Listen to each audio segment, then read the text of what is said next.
तो यहाँ पर एकदम हल्का वातावरण, हंसते बोलते सब बहनें बैठी हैं, एक दूसरे से मिले हैं ना, दोस्त बन जाइए। उस दोस्त में एक तीसरी दोस्त मिलेगी जिसकी लड़की से शादी हो जाएगी। तो वर वधु परिचय मिलने के माध्यम से आप सब लोगों को एक पिता की तरह, बड़े भाई की तरह, एक पैरेंट की तरह, एक सामाजिक व्यक्ति की तरह मैं कहूंगा कि जीवन में जब भी अपना चुनाव करें, अपने दिल से चुनाव करें, और एक बार चुनाव कर लिया तो उसे ताउम्र निभाए।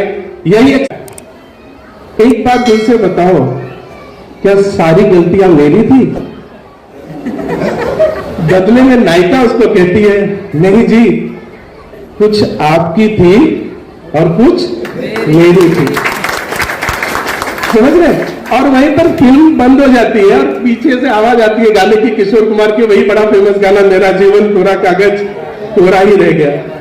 और वधु परिचय सम्मेलन है, तो यहाँ पर एकदम हल्का वातावरण, हंसते बोलते सब बहनें बैठी हैं, एक दूसरे से मिले हैं ना, दोस्त बन जाइए। उस दोस्त में एक तीसरी दोस्त मिलेगी जिसकी लड़की से शादी हो जाएगी। तो कोरा कागज का मैं जिक्र कर रहा था। तो कोरा कागज फिल्म में आपने देखी कोरा कागज?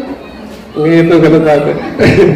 कोरा कागज में ऐसा है कि एक अल्हड़ सी लड़की होती है और एक बड़े मैच्योर लड़के से प्रेम कर बैठती है, विजय आनंद से।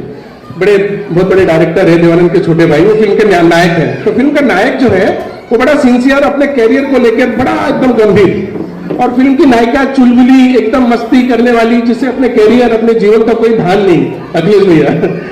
तो वो किसी न किसी कारण पर उस आदमी के प्रेम में पड़ जाती है, और उस लड़की का चुलबुलापन, वो जो विद्वान व्यक्ति है, कमिश्नर साहब, वो जो विद्वान व्यक्ति है, वो उसको लड़की का नटखटपन बहुत पसंद आ जाता है। कुल मिलाकर उनमें आपस में प्यार हो जाता है, लेकिन लड़का अपना कैरियर ओरिएंटेड होता है। इनकी शादी भी हो जाती है, लेकिन लड़की का चुलबुलापन, नटखटपन नहीं जानता, वो तो अपने मतलब मस्ती में जीना चाहती है। और जो लड़का रहता है उसको अपना कैरियर बनाना रहता है। अब जमे तो कैसे जमे? वर वधु परिचय सम्मेलन में मैं आगे वाली बात कर रहा हूं, जब शादी में कन्वर्ट होगा आप लोगों का रिश्ता, उसके बाद की बात कर रहा हूं आप लोगों के सामने। तो शादी हो गई, लेकिन संबंध जो आपका स्वभाव हो तो जाता नहीं। उसका स्वभाव कैरियर बनाना, लड़की का स्वभाव हंसना खेलना, उसको जीवन में बहुत, उसकी उम्मीदें अलग थी। उनमें विवाद हो जाता है, और बिना किसी झगड़े के दोनों एक दूसरे को पसंद करने के बावजूद दोनों में अलगाव हो जाता है, और दोनों अलग अलग धारा में चले जाते हैं। पूरी जिंदगी निकाल देते हैं, पूरी जिंदगी, यानी 25 में शादी की होगी तो 50-55 तक जिंदगी निकाल देते हैं। और जिंदगी निकालने के बाद एक पार्टी में, ऐसे ही एक सम्मेलन में उन दोनों की मुलाकात होती है।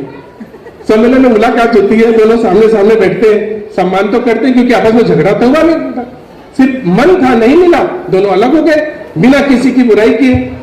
अब दोनों जब बैठते हैं तो उनमें जो बात है वही मेन आधार है। उसके बाद मैं अपनी वाणी को विराम दे दूंगा। तो वो कहता है, लड़का कहता है, नायक कहता है अपनी नायिका से, क्या जो कुछ हुआ जीवन में तुमने शादी की? उसने कहा मैंने शादी नहीं की। तो नायिका नायक से पूछती, क्या तुमने शादी की?